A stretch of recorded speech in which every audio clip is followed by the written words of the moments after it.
మొన్న ఒక మన పెద్ద మనిషి అన్నాడు, మన హిందూ ధర్మంలో పుట్టిన పెద్ద మనిషి ఏమన్నాడు తెలుసా? స్వామి, ఎందుకు ఆ తుర్కోల గురించి మాట్లాడతావు, ఎందుకు ఆ క్రైస్తవుల గురించి మాట్లాడతావు అంటాడు. నాకేమైనా పని పాట లేని పనికి మాలను అనుకున్నావు మాట్లాడడానికి? కడుపు మండిపోతుంది, గుండె రగిలిపోతుంది. ఎందుకో తెలుసా? పుల్వామా దాడి ఎందుకు చేయాలి? ఏం అవసరం? ఏం జవాన్లు ఈ దేశాన్ని కాపాడుతుంది. పెహల్గావ్లో వచ్చి అమాయక హిందువులు ఎందుకు చంపాలి? ఏం చేసిండ్రు వాళ్ళందరూ? ఇటువంటివన్నీ చూస్తూ ఉండి కూడా మాట్లాడకపోతే ఇంకేం లాభం? మనం పుట్టి ఎందుకు ఈ కాషాయం కట్టుకొని ఏం లాభం? అవన్నీ చూస్తున్నాం కాబట్టి మాట్లాడవలసి వస్తుందే తప్ప ఎక్కడ కూడా ఏ వేదిక మీద గాని ఏ వీడియోలో గాని పరాశ్రీ స్వామి ఎప్పుడు కూడా ఖురాన్ తప్పు అని అనలేదు, బైబిల్ తప్పు అని అనలేదు, మహమ్మద్ ప్రవక్త తప్పు అని అనలేదు, అల్లా తప్పు అని అనలేదు, యేసు ప్రభువు తప్పు అని అనలేదు. నేను చెప్పింది ఒకటే, మనం ఎంత సత్యమో మన ధర్మం అంతకన్నా కోటి రెట్లు సత్యమైనది. ఇంతటి సత్య సనాతన ధర్మంలో పుట్టినటువంటి మీరు ఏమి తక్కువైందని మన ధర్మాన్ని వీడనాడి వేరే ధర్మాల్లో మీరు వెళ్తూ దర్గాల దగ్గరికి వెళ్ళి ఉరుసులు చేయడం, దర్గాల దగ్గరికి వెళ్ళి కందులు చేయడం, చర్చిలో పోయి ప్రార్థనలు చేయడం, చర్చిల దగ్గరకు పోయి ప్రేరాయలు పూసుకోవడం ఎందుకు చేస్తున్నారు? ఏమి తక్కువైందని చేస్తున్నారని నా వాళ్ళని నేను ప్రశ్నించాను.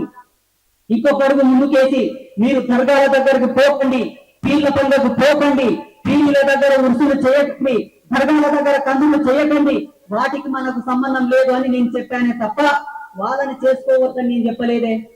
వాళ్ళు చేసుకోవచ్చు, వాళ్ళ దర్గాలో వాళ్ళ కందుర్లన్నా చేసుకోకో, ఉరుసులన్నా చేసుకోకో, వాళ్ళ పీరీలో వాళ్ళు ఏమైనా చేసుకోకో, క్రైస్తవులు వాళ్ళ చర్చిలకు వెళ్ళి ప్రార్థనలన్నా చేసుకోకో, ఏమైనా చేసుకోకో, మనకేం అవసరం లేదు. నా బాధ అంత ఒకటే, ఏమి లేదు సనాతన ధర్మంలో, ఏమి ఇవ్వలేదు మన ఋషులు, ఏమి ఇవ్వలేదు మన యోగులు, ఎందుకు పోతున్నారు అన్నదే నా బాధ. ఇక్కడిని నేను ప్రశ్నించాను తప్ప వేరే ఏ విషయంలో కూడా నేను ప్రశ్నించలేదు. ఇది మీరందరూ అర్థం చేసుకోవాలి. ఇది అర్థం చేసుకోకపోతే ఏం జరుగుతుందో తెలుసా? ఇప్పటి వరకు ఎందరో ఋషులు ఈ ధర్మంలో పుట్టారు, ఈ దేశంలో పుట్టారు, ప్రపంచానికే విశ్వ విజ్ఞానాన్ని ఇచ్చారు, వేదాలను ఇచ్చారు, ఉపనిషత్తులు ఇచ్చారు. అంతమంది ఋషుల యొక్క తపస్సును కించపరిచిన పాపం తగ్గుతుంది మీకు. 33 కోట్ల దేవతలు ఉన్నారు మనకు. ఇంతమంది దేవతలను కించపరిచి ఏదో దొరుకుతుందని ఆ దేవుళ్ళ దగ్గరకు పోయి మీరు పూజ చేసి వస్తుంటే ఇంతమంది దేవతలను అవమానించిన పాపం తగ్గుతుంది మీకు. పోనీ మన దేవతలు ఏమి ఇచ్చలేరు, వాళ్ళు ఏమి ఇస్తున్నారో ఎవరన్నా వచ్చి చెప్పండి. ఆ దేవుళ్ళను పూజ చేసిన తర్వాత మీ ఇంట్లో ఎవరికి అనారోగ్య సమస్యలు రాలేదా? మీ కప్పులు రాలేదా? రోగాలు రాలేదా? నొప్పులు రాలేదా? ఎవరు చచ్చిపోలేదా? శ్రీపాదం వేసుకొని భూమిని అట్లగా బతి ఉన్నారా? ఏ దేవుళ్ళన్నా వచ్చుకోండి, ఏ పూజలన్నా చేసుకోండి, ఎంత పెద్ద యజ్ఞ యాగాది క్రతువులన్నా చేయండి, వచ్చే కష్టాలు వస్తాయి, జరగవలసినవి జరుగుతాయి, నడిచేది ఇంత నడుస్తుంది. భగవంతుని కొలవడం అన్నది కేవలం మానవుని యొక్క జీవ అస్తిత్వ విజ్ఞాన ఛందస్సు. తప్పకుండా మనం పూజలు చేయాలి. ఎందుకంటే కుక్కలు పూజలు చేయవు, గాడిదలు పూజలు చేయవు, పందులు పూజలు చేయవు, బర్రెలు పూజలు చేయవు, గొర్రెలు పూజలు చేయవు. మనం మనుషులం, మనకు ఒక పరిజ్ఞానం ఉన్నది, మనం పరివర్తనం చెందాం, పర్యావరణ సిద్ధాంతంలో మనం గొప్పగా పరిగణించబడుతున్నాం. కాబట్టి పరమాత్మ గుర్తు మనకు తెలియాలి, పరమాత్మ తత్వం మనకు తెలియాలని చెప్పేసి మన ఋషులు మనకు పూజలు నేర్పారు. ఆ పూజలో కూడా ప్రకృతి యొక్క సిద్ధాంతం ఉన్నది. అదే పంచోపచార పూజ. షోడశ దివ్య ధర్మాలకు ప్రతిరూపకంగా షోడశ సంస్కారాలు ఉన్నాయి, షోడశోపచార విధి ఉన్నది. ఇంత గొప్ప ధర్మంలో పుట్టి, ఇంతటి విజ్ఞాన ఛందస్సున్న ధర్మంలో పుట్టి ఎందుకు మీరు ఇతర మతాల లోపలికి వెళ్తున్నారు? అది నా యొక్క బాధ. ఇదే ప్రతి వేదిక మీద నేను చెప్పాను తప్ప వేరే మతాల నేను కించపరచలేదు. ఒకవేళ పొల్లే స్వామి పోలం వాళ్ళు దేవుళ్లే కదా పోయి పూజ చేద్దామని మీరు అనుకుంటే తప్పకుండా పోరి, దానికి నేను పర్మిషన్ ఇస్తా. కానీ ఒకటి మాత్రం చేయండి, ప్రతి ముస్లిం వచ్చి మన శివలింగానికి అభిషేకం చేయమని చెప్పండి చూద్దాం. ప్రతి క్రైస్తవం వచ్చి మన ఎల్లమ్మ తల్లికి బోనం పెట్టమని చూద్దాం. క్రైస్తవులు వచ్చి మన ఎల్లమ్మకు బోనం పెట్టమను, ముస్లింస్ వచ్చి మన శివలింగానికి అభిషేకం చేయమని చెప్పి చూద్దాం. ఎందుకు రారు వాళ్ళు? ఎందుకు వస్తారు వాళ్ళు? వాళ్ళకి సమస్యలు రావా? వాళ్ళకు నొప్పులు రావా? రోగాలు రావా? వాళ్ళ ఇంట్లో చచ్చిపోతలేరా? వాళ్ళ కప్పులు అయితే లేవా? వాళ్ళు ఎందుకు రారు? మీరెందుకు పోతున్నారు? ఇది నా ప్రశ్న. సమాధానం ఎవరైనా చెప్పేటోళ్ళు ఇంటికి రారి. దారి ఎవరైనా చెప్తారా? పోనీ ఇక్కడ కూర్చున్న ఈ వేలాది సంఖ్యలో వందలాది సంఖ్యలో ఎంతమంది దర్గాల పోతారో చేతులు లేపండి.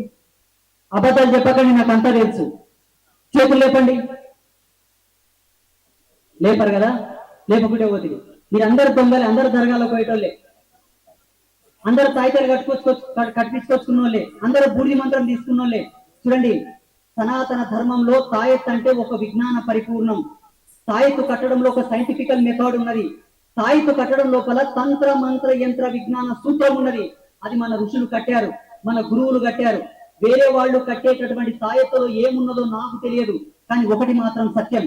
యోగ ధర్మం సాక్షిగా, యోగ పరిపూర్ణం సాక్షిగా, యోగ రత్నావళి సాక్షిగా, ఆర్ఆర్ రిఫరెన్సెస్ ప్రకారంగా, కుండలిని ధర్మం ప్రకారంగా వేరే ధర్మాలతో గనక మీరు వెళ్ళి గాలి సోకిందని అనారోగ్యం వచ్చిందని కానీ తాయిత కట్టుకొచ్చుకున్నారు అనుకోండి, 6 సంవత్సరాలని ఆరా మొత్తం మైనస్ అయిపోయి జీవకళలు మొత్తం తగ్గిపోతాయి. బాగా గుర్తుపెట్టుకోండి.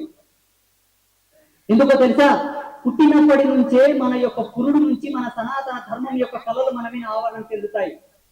పురుడు చేయడం, తొట్లాలేయడం, నామకరణం చేయడం, కులదేవతలకు మనం పేర్లు పెట్టుకోవడం, స్తోత్రం చదివింపులు చేసుకోవడం, పెళ్లిళ్ళు చేసుకుంటప్పుడు గౌరవ పూజ చేయడం, ఇవన్నీ దేవత కళలు మన ఇంద్రియాల మీద, మన శరీరం మీద ఆవరణ చెందడానికి మన పెద్దలు అడుగు అడుగున ధర్మాన్ని ముడిపెట్టారు. ఇది మన యొక్క జీవితం, మన యొక్క జీవన ప్రయాణం తప్ప వాళ్ళు చేసుకోకనండి. వాళ్ళు ఒక ఛానల్ ఏర్పాటు చేసుకున్నారు, ఒక ప్లాట్ఫామ్ క్రియేట్ చేసుకున్నారు, వాళ్ళకంటూ ఒక దేవతను నమ్ముకున్నారు, ఒక దేవుని నమ్ముకున్నారు, ఒక బుక్ రాసుకున్నారు. వాళ్ళ తిప్పలు వాళ్ళది. మీకేం పొయ్య కాలం వచ్చిందని పోతున్నారు, ఏమి తక్కువ పోతున్నారు. చూడండి, గుండెల మీద చేసుకొని చెప్పండి, మాదిగ సమాజానికి చెందిన వాళ్ళ ఇళ్లలో ఎంతమంది ఇళ్లలో ఈరోజు సంతు రవిదాస్ ఫోటో ఉంది? చేతులు లేపడతాం. మీకు సంతు రవిదాస్తోనూ పని లేదు, ఎవరితోనో పని పడతారు మీరు. బ్రహ్మం గారు అందరికీ మంత్రం ఇచ్చాడు. వాస్తవంగా ఈ నిమ్న జాతీయులు ఎంతమంది ఉన్నారో వాళ్ళందరూ కూడా ఇప్పుడు బ్రహ్మం గారి ఫోటో ఇంట్లో పెట్టుకొని రోజు పూజ చేయాలి. బసవేశ్వరుడు, ఆ కాలంలో బసవేశ్వరుడు అందరికీ లింగదానం చేశాడు. ఎంతమంది ఇళ్లలో బసవేశ్వరుని ఫోటో ఉంది? చాలా మంది అంటారు, స్వామి మమ్మల్ని గుళ్ళకు రానియలేదు, మమ్మల్ని ముట్టనీయలేదు, మమ్మల్ని తాకనీయలేదు, అందుకే చర్చిలకు పోతున్నాం. అరే, వాళ్ళు తాకనీయకపోతే మీకు రవిదాస్ ఉన్నాడు, బసవేశ్వరుడు ఉన్నాడు, బ్రహ్మం గారు ఉన్నారు. వీళ్ళ ఫోటో పెట్టుకొని పూజ చేయప్ప ఇంట్లో. ఎల్లమ్మ తల్లి లేదా, పోచమ్మ తల్లి లేదా, మైసవ్వ లేదా, మల్లన్న స్వామి లేడా, వీరలింగేశ్వర స్వామి లేడా? ఎవరు లేరు మీకు? ఎందుకు పోతున్నారు మీరు? నోటుగా పెద్ద మనసులో ఒక మాట అంటున్నారు, మాది పల్లెటూరు పిజ్జారం. లందల నీళ్లు తీసుకొని కళ్ళు తుడుచుకుంటే కలిమాయ తొలగిపోతుంది అనేది మా యవ్వ జోగురాలు. ఒక లందల నీళ్లు చల్లుకుంటేనే అంత పుణ్యం వచ్చిందని చెప్పింది మా యవ్వ. ఏమి తక్కువైంది మీకు? ఇది నా బాధ. ఈ బాధతో వచ్చి కడుపు మండి మాట్లాడతానే తప్ప వేరే వాళ్ళని నిందించేటంత దౌర్భాగ్యం నేను కాను. ఇది ముస్లింస్ గమనించాలి, క్రైస్తవులు గమనించాలి, నా హిందూ బంధువులందరూ కూడా గమనించాలి. నేను చెప్పిన దాంట్లో ఏమైనా తప్పుందా? గట్టిగా చెప్పండి, తప్పుందా? గట్టిగా చెప్పండి.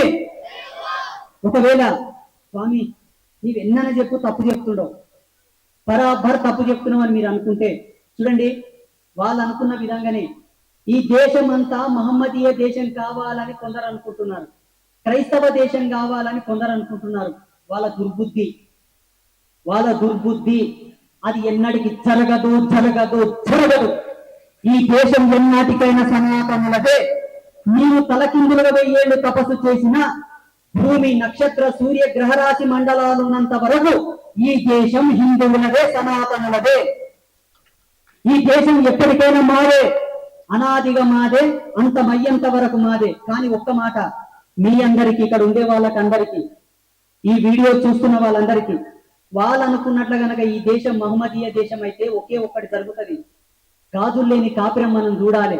నష్టన బొట్టు లేకుండా, మెల్ల మంగళసూత్రం లేకుండా, సిగలో పూలు లేకుండా, కాళ్ళకు మెట్టెలు లేనట్టు రండముండల రాజ్యం మనం చూడాలి.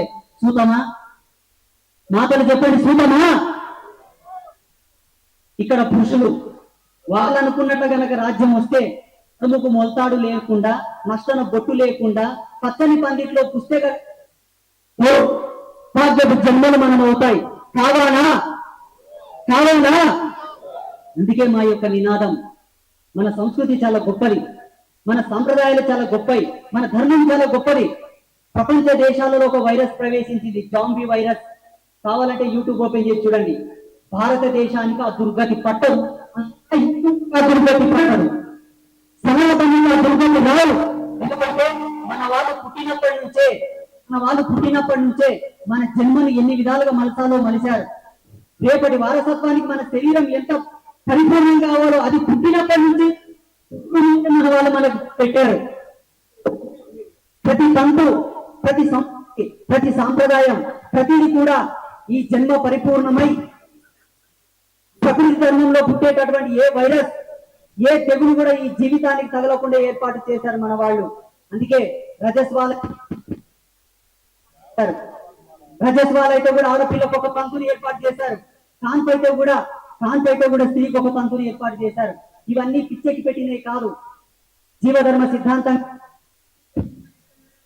మనుష్య జన్మ ఎంత పరిపూర్ణంలో కలియుగంలో వచ్చేటటువంటి భయంకరమైనటువంటి పరిస్థితుల నుంచి నా ధర్మంలో ఉండే వీరుడు కాపాడబడాలి, సనాతనులు రక్షించబడాలని ఏర్పాటు చేసినటువంటి తంతులు.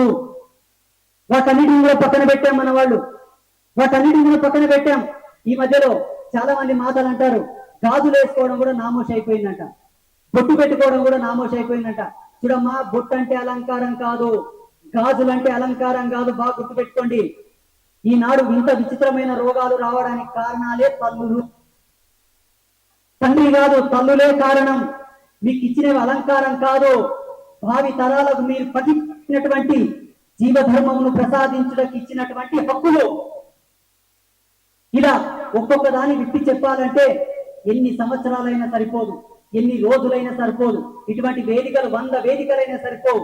ఒక స్త్రీ పెట్టుకునే బొట్టు, శివలో పెట్టుకునే పూలు, మెల్లో వేసుకునే మంగళసూత్రం, కాళ్ళకేసుకునే మెట్టెలు, చేతులకు పెట్టుకునే గోరింటాకు, కాళ్ళకు పెట్టుకునే పసుపు పాలని, ప్రతి దాని గురించి చెప్పాలంటే సబ్జెక్టులు సరిపోవు. అంత గొప్ప సంస్కృతి మనది. ఇంతటి సంస్కృతిని వీడనాడి